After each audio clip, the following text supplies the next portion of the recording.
oso grande que estaba herido.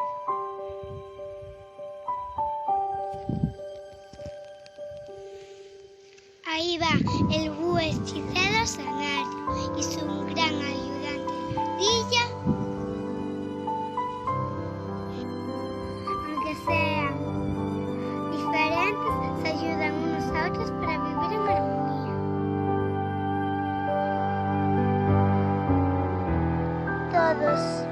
Todos juntos son una gran familia y viven en armonía.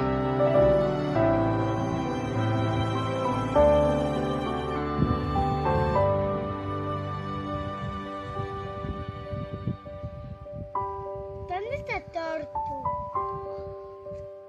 Ah, en el agua.